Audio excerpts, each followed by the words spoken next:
입니다. 아침을 깨우기 위해서 온 우리 귀한 청년들, 청소년들, 당신들이 있어줘서 고맙습니다. 예. 우리 한국도 심각한 상황이라고 들었습니다. 한 몇 년 전에 한국에서 온 어떤 여자 목사님인데, 저랑 같이 공부했던 그런 목사님인데, 심각하다 그러더라고요. 청소년들이 교회에 없답니다. 그리고 또 어떤 분은 한국에 한 300명 어른들 모이시는데 청소년들 10명이랍니다. 그러니까 거의 자녀를 많이 안 낳기도 하는 부분이 있지만은 그래도 거의 자녀들이 교회를 멀리하고 있다는 겁니다. 교회 나갈 이유가 별로 없어졌다는 거죠. 그런 심각한 상황이 벌어지고 그것이 아마 세속화의 영향이 아닌가 생각을 해봅니다. 네, 오늘 이렇게 귀한 청년들, 청소년들이 이렇게 함께 나와서 찬양하고 또 같이 기도하고 얼마나 일어나기 힘들었겠어요, 그죠? 예, 얼마나 힘들었겠습니까? 깨우시기 힘드셨죠? 혹시 자녀들이 어른들을 깨우셨나요? 아마 이 눈이 꺼풀이 굉장히 무거웠을 텐데 그거를 떨치고 나왔다는 게 얼마나 또 감사하고 믿음의 이 승계, 믿음의 그 믿음을 이렇게 이어갈 수 있는 그런 귀한 공동체의 예배, 새벽 예배, 우리 한국인들이 가지고 있는 특별한 이 신앙의 전통, 얼마나 귀중한 시간들입니까? 그래서 우리 오늘은 여러분 옆에 있는 청년들, 청소년들이 있으면은 한번 우리 축복을 해주시면 좋겠습니다. 당신 때문에 힘이 납니다. 우리 저 옆에 있는, 뒤에 있는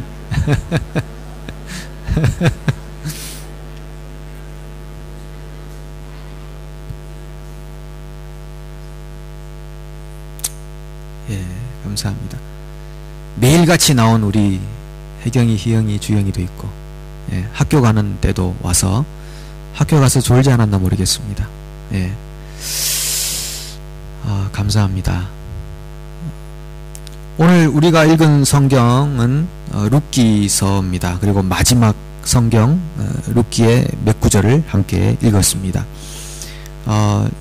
여러분 아시지만 이 룻기의 대부분의 스토리는 사실 나오미에 대한 스토리지 않습니까? 나오미 이야기를 적어놓고 성경의 이름은 룻이라고 이렇게 해놨습니다. 나오미 이야기 우리 짧게 한번 정리해 봅니다. 나오미는 유대 땅 베들레헴에 살았습니다. 그녀는 아름답게 성장을 했고 그리고 멋있는 남자하고 결혼했습니다. 그렇게 해서 재산도 많았고 사람들에게 아마 인정도 받았던 것 같습니다. 그러던 중에 흉년을 만나서 가족을 이끌고 모압 땅으로 갔습니다. 뭐 하나 부러울 것 없었고 사람들이 오히려 부러워할 만한 그런 가정이었습니다. 우리 모압으로 간다 하고 떠났습니다. 이민 간 지 10년 만에 완전히 망했습니다. 모든 걸 잃어도 건강을 잃지 않으면은 덜 잃은 것이다 그랬지만 실제로 남편도 두 아들도 생명을 잃어버린 그런 상황에 있었습니다. 쫄딱 망하고 그리고 며느리 한 사람하고 다시 유대 땅 베들레헴으로 돌아왔습니다. 돌아온 후에 혼자 사는 며느리가 너무 안 되고 해서 새로운 남자를 소개시켜줬습니다. 친족 중에 가장 가까운 사람 보아스라는 사람, 두 번째로 가깝죠. 두 번째로 가까운 보아스와 결혼을 하게 되고 그리고 룻과 보아스 사이에 오벳이라는 아들이 태어나게 됩니다. 그래서 나오미는 그 아들을 안았고 동네 사람들은 나오미가 아들을 낳았다고 이렇게 표현했습니다. 이 모든 스토리는 나오미에 대한, 시어머니에 대한 이야기인데 성경을 나오미서라고 하지 않고 룻기라고 이렇게 이름을 지어놨습니다. 그 이유가 있다면 족보 때문일 것입니다. 다윗으로 이어지는 족보에 누가 더 가깝냐? 알고 보면 나오미보다도 룻이 더 가까운 것이죠. 이 촌수를 보더라도 가까운 것입니다. 그래서 룻기라는 이름으로 성경이 이름 적혀 있습니다. 성경은 마태복음 1장에 보시면은 아브라함과 다윗의 자손 예수 그리스도의 세계라, 족보라. 마태복음 1장 1절이 그렇게 소개합니다. 아브라함과 다윗의 자손 예수 그리스도. 이 족보를 쭉 얘기하는데 마태복음 1장 1절 이후에 예수님 이후에 족보는 없습니다. 모든 족보는 예수님 때까지의 족보입니다. 그러니까 예수님 때까지는 이 육신의 족보가 중요하게 등장을 한다면 예수님 이후로는 이제는 더 이상 육신적으로의 족보가 중요하지 않다. 예수님 안에서 모든 사람이 동일하게 그분의 은혜로 말미암아 하나님께 나아가는 족보에 들어갈 수 있다라는 의미가 되겠죠. 그런데 이 족보를 가만히 생각해 보시면 좀 특별한 면들이 있습니다. 여러분 그 성경 읽다 보시면 뭐 누가 누구를 낳고 이 족보를 많이 기록해 놨죠. 역대상에도 있고 마태복음, 누가복음에도 있고 오늘 이 본문에도 몇 명이 나오는데 족보는 다 기록하지 않습니다. 다 기록하지 않고 필요한 것만 기록합니다.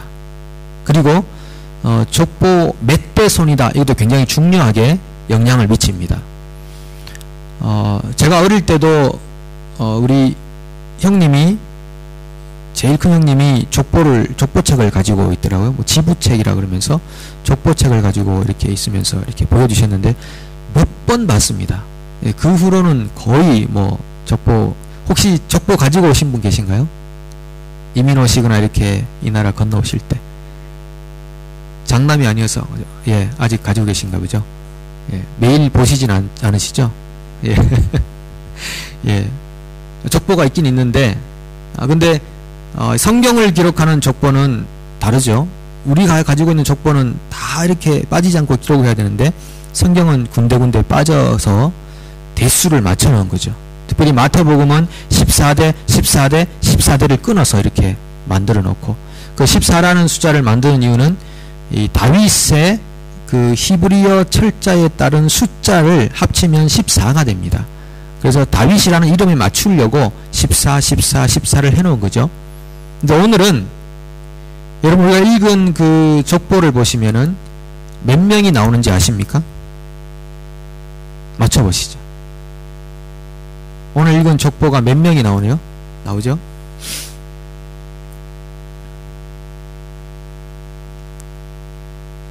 맞추신 분에게는 오늘 기도를 많이 하실 수 있는 시간을 허락해 드리도록 하겠습니다.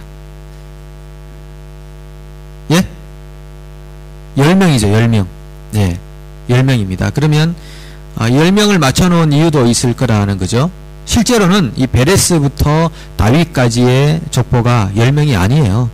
시간적으로 봐도 수백 년이 흐를 수 있는 시간인데 10명이라는 건 말이 안 되는데 10명을 맞춰놨다는 것은 뭔가 의미가 있다. 뭔가 의도화된 것이 있다라는 것을 생각해 봅니다. 그 족보 안에 10명으로 맞춰놓은 이야기가 몇 군데 있어요. 보면은 아담의 10대 손이 노아로 되어 있어요. 노아. 뭐 거기에는 잘 모르겠습니다. 뭐 빠진 게 있는지 없는지는 잘 모르겠는데 어쨌든 아담의 10번째 손이 노아라고 되어 있어요. 뭔가 연결선이 있습니다. 10대라는 것은. 왜냐하면 이 노아는 아담처럼 두 번째 인류를 시작한 사람이었어요. 노아 홍수 이후에 다 죽었잖아요. 이 노아로 말미암아 새로운 인류가 형성되는데 아담의 10번째 아들이 노아라는 10번째 아들, 10번째 손자죠. 노아라는 이야기는 노아는 아담과 다르게 창조된 사람이 아니다. 노아도 인류의 첫 시작이지만 아담하고 연결되어 있는 사람이라는 것을 보여주는 겁니다. 그 다음에 노아가 낳은 아들 중에 노아 아들이 셈, 함, 야벳이었잖아요. 근데 그 셈이라는 아들의 10번째 손자가 누군지 아십니까? 누구요? 방금 말씀하셨는데 아브라함이죠. 아브라함. 네. 성경의 맥을 우수하게 졸업을 하셔서 그런 것 같습니다. 셈의 10번째 손자가 아브라함으로 이렇게 되어 있어요. 그러면 이것도 뭔가 의미가 있다는 거죠. 새롭게 시작된 인류 중에 셈, 함, 야벳이 있는데 이 아브라함은 어디서 왔느냐? 이 아브라함은 셈으로부터 온 사람이다. 셈은 축복을 받은 사람이죠. 그런데 함은 저주를 받은 사람이다. 아브라함은 축복을 받은 사람의 손자인데 하나님 안에서의 축복과 저주는 굉장히 의미가 있다는 것을 이 족보를 통해 우리에게 또 말씀해 주는 겁니다. 그리고 성경이 우리에게 저주하지 말고 축복하라고 그렇게 표현하지 않습니까? 우리가 예수 그리스도의 이름으로 축복하고 있는 우리의 만남이 얼마나 아름다운 결과와 열매를 맺을 것인가, 우리 인생에도 얼마나 아름다운 아브라함들을 이 땅에 살게 만들 것인가를 보여주는 겁니다. 자, 그러면 오늘 이 10대 손이라는 게 그런 의미가 있는데, 오늘 말하고 있는 베레스에서 다윗까지의 이 10대 손은 또 무엇을 우리에게 말해주는가 한번 생각해 보는 거죠. 베레스는 과연 어떤 사람들이었습니까? 누구하고 누구 사이에 났죠? 예, 다말하고 유다 사이에 난 아들이 베레스라는 사람인데, 이 다말하고 유다는 어제 말씀드린 대로 그렇게 적절한 관계가 아닙니다. 남편이기도 하고 또 시아버지가 남편이기도 하고, 그리고 족보가 굉장히 막 얽히고 설킨 그런 관계가 되는 거죠. 시아버지와 며느리 사이에서 태어난 아들이 베레스다 이렇게 표현하죠. 그러면 이 베레스를 다윗의 선조로 이름을 기록하기는 좀 꺼리낄 만한 얘기가 아닌가 싶습니다. 이게 얘기 좀 이렇게 족보를 적으려면은 좀 아름답고 좀 뭔가 미화가 되고 이렇게 좀 다듬어진 그런 족보가 필요할 것 같은데, 원색 그대로 베레스로부터 시작을 한다는 거죠. 베레스가 태어난 데 된 계기는 아버지의 그 시아버지 유다가 가지고 있는 인간의 육신적인 욕망, 남자로서의 욕구, 생식적인 욕구를 그냥 분출하기 위해서 만난 관계였습니다. 여인이 몸 파는 여인인 줄 알고 만난 거잖아요. 그런데 그 며느리는 조금 다르게 대를 이어 주어야 한다는 사명감 때문에 시아버지와 함께 몸을 변장하고 몸 파는 여인으로 변장을 해서 시아버지와 관계를 갖게 되는 겁니다. 그러니까 남자 가지고 있는 그 욕망, 여자가 가지고 있는 그 사명의식이라는 것이 결합해 가지고 베레스라는 인물을 낳게 되는데, 그 베레스로부터 뭔가 인간이 가지고 있는 불완전함으로부터 다윗이라고 하는 아주 위대한 한 왕에 이르기까지의 족보가 10대라고 이렇게 소개를 해주고 있는 겁니다. 지금 루시 살고 있는 이 시대는 사사시대였다고 그랬습니다. 사사시대는 그야말로 자기 소견에 옳은 대로 행하는 그런 시대였습니다. 그런 시대를 보여주는 마치 베레스 같은 인물로부터 시작해서 결국은 이 사사시대가 어떻게 끝나느냐, 다윗이라는 위대한 인물로 끝이 난다는 것을 말해줌으로써 우리에게 우리가 어떻게 시작하였던 간에 우리의 삶이라는 것은 하나님 안에서 영광스럽게 변화되어 끝을 맺을 수 있다는 희망을 주는 이야기입니다. 베레스로 시작했더라도 다윗으로 끝날 것이라는 사실입니다. 그래서 룻기는 그렇게 우리에게 희망의 요원을 남기면서 이 막을 내려주고 있는 것입니다. 여러분, 살아가시면서 혹시 내게 충분한 조건이 없어서 고통스러워하고 힘들어해 본 적이 없어진지 모르겠습니다. 그런데 내가 절망할 수 있는 그 모든 삶의 조건 안에서 우리는 하나님이 이루실 희망을 볼 수 있는 것입니다. 유대인들이 쓰는 탈무드에는 이런 이야기가 있죠. 사람의 눈은 대부분 다 흰자다. 여러분, 보이는 분은 검은 자가 많지만 이렇게 돌아보면 이렇게 흰자가 대부분 많거든요. 흰자지만은 세상을 바라보는 눈은 검은 자다. 이렇게 표현되어 있습니다. 이것은 뭡니까? 내가 세상을 바라볼 때 내 삶의 상태는 검은색 같은 상태지만은 세상을 바라볼 때는 그 속에서 희망스러운 나를 볼 수 있다는 것을 의미해 주는 거죠.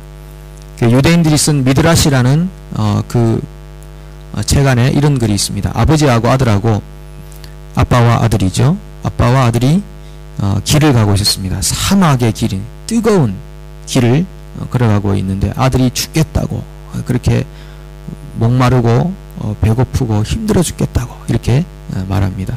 아버지가 야 조금만 더 참아봐라. 길이 있을 거다. 힘을 내라. 해서 겨우 붙들고 이제 길을 가는데 한참 가다 보니까 앞에 공동묘지가 있는 겁니다. 그 묘지를 보면서 아들의 얼굴이 절망으로 확 바뀌는 거죠. 우리도 죽었다 라고 생각을 할 때 아버지가 야 공동묘지가 있다는 것은 이 근처에 뭐가 있다? 사람들이 살고 있는 집이 있다 라고 얘기하면서 아이를 데리고 갔다는 얘기가 있죠. 그러니까 공동묘지 안에서도 희망을 본다는 겁니다. 여러분 유대인들이 살았던 삶의 흔적을 아시죠? 나라가 새로 그 팔레스타인 해방기구에서 1948년인가요? 새롭게 나라를 잃어버린 지 한 거의 2000년 만에 다시 나라를 세울 때 그 주변 나라들이 얼마나 방해했습니까? 그리고 전쟁을 일으켰는데 전쟁은 도저히 이스라엘이 이길 수 없는 그런 상황들이었습니다. 인구도 적고 군사도 적고 모든 게 다. 그런데 희한하게 이스라엘이 그때마다 하나님의 도우심으로 이겼습니다. 뭐 날씨가 바뀐다든지 어떤 기후가 바뀐다든지 뭔가 이렇게 작용을 해서 이스라엘에게 유리하게 이렇게 되는 것들을 보면서 하나님이 말씀에 예언하신 성경을 이루기 위해서 지금도 역사하신다는 것을 보는 것입니다.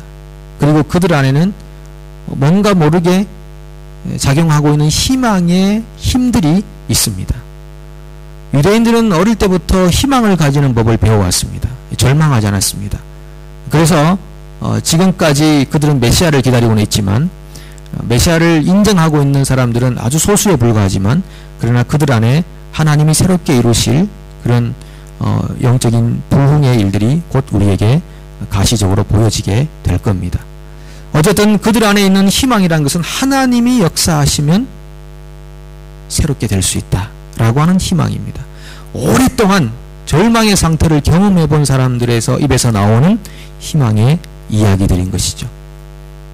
그래서 오늘 우리 청소년들 특별히 보면은 뭐 자기의 어떤 삶의 조건을 불평하는 경우들이 있는 것 같습니다. 내 외모, 뭐 연예인들 이렇게 비교하면서 자기 외모가 너무 초라하다고 생각을 하지 않습니까? 그런 거라든지 아니면은 난 공부를 잘 못해요. 이렇게 학습 능력이 떨어집니다. 뭐 그런 친구들도 있고 아니면 가정 배경, 우리 집은 왜 이 모양인지 모르겠습니다. 남들처럼 그런 좋은 조건을 가지고 있지 못해요. 뭐 그런 불평을 하는 경우들도 있고 또 어떤 부분들이 있을까요? 뭐 돈이 많지 않아요. 뭐 나는 건강이 좋지 않아요. 뭐 여러 가지 이야기도 있을 수 있겠지만 절망스럽게 생각할 수 있는 그 모든 것들이 여러분의 인생의 끝이 아니라는 것을 말씀드리는 겁니다. 내 인생 끝났다 라고 하고 생각할 수 있는 것이 아닙니다. 요즘 인생은 몇 살부터요? 80으로 올라갔습니까? 아유, 예, 그 사이에 20년 뛰었네요. 예. 그게 맞는 거죠. 인생은 80부터다. 이제 그런 말씀들이 있는데, 인생은 80부터. 80 안 되신 분들은 절망하시면 안 됩니다. 웬만한 일에는. 예, 80 안 되신 분들은, 내 인생 끝났다. 이렇게 생각하시면 안 됩니다. 적어도 80 정도는 돼야, 인생이 슬슬 이제 시작하게 되는구나. 이렇게 생각을 할 수 있는 거죠. 그래서 80 오늘 넘으신 분이 계신가요? 우리 중에는 아무도 절망하실 분은 없습니다. 인생 시작도 안 하셨는데 뭘 절망을 하신다는 겁니까? 하나님의 백성들 안에는 희망의 샘물이 계속 솟아나고 있는 것입니다.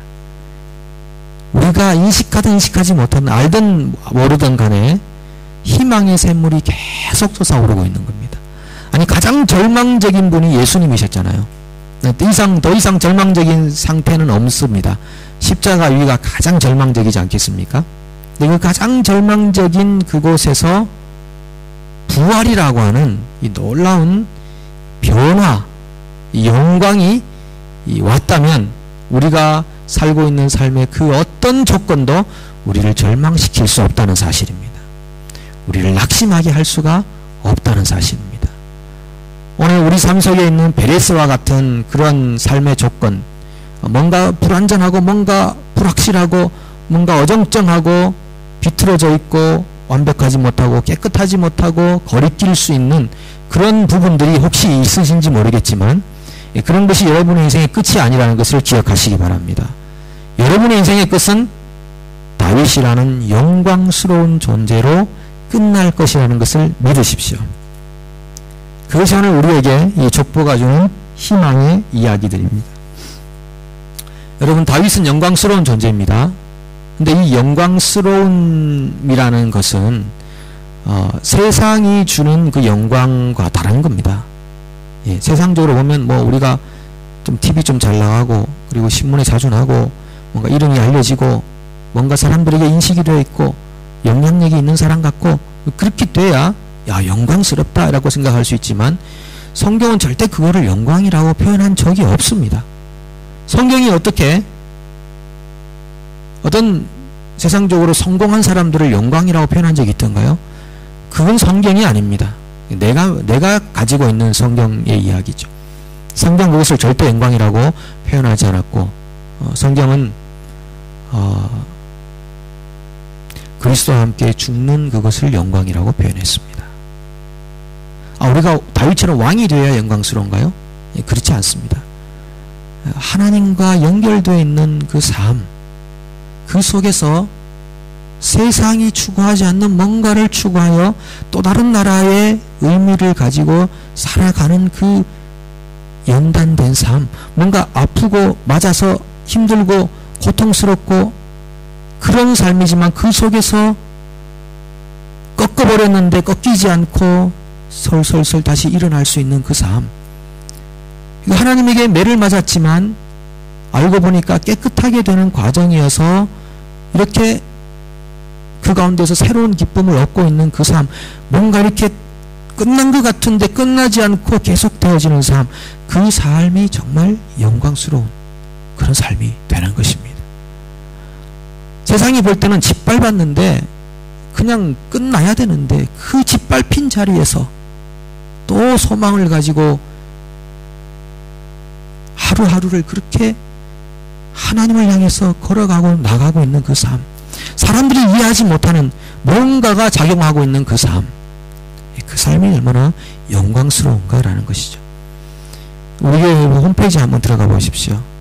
저도 어제 그 내용을 봤는데 우리 집사님 한 분이 그 철가방 우수씨라는 그 영화를 이렇게 보라고 이렇게 올려놓으셨더라고요. 1시간 반 정도 되는 영화인데 혹시 보셨습니까? 안 보셨으면 꼭 한번 1시간 반 정도 투자하셔서 보시면 좋은데 이분은 고아로 태어났어요.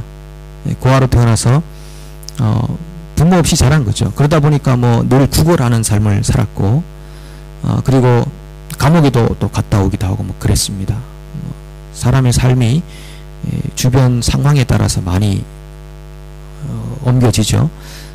내가 감옥에 가지 않았다라는 것으로 감옥 간 사람들을 비판할 수 있는 것이 아니고 나는 어쩌면 감옥 가지 않아도 되는 상황에 살았을지도 모릅니다.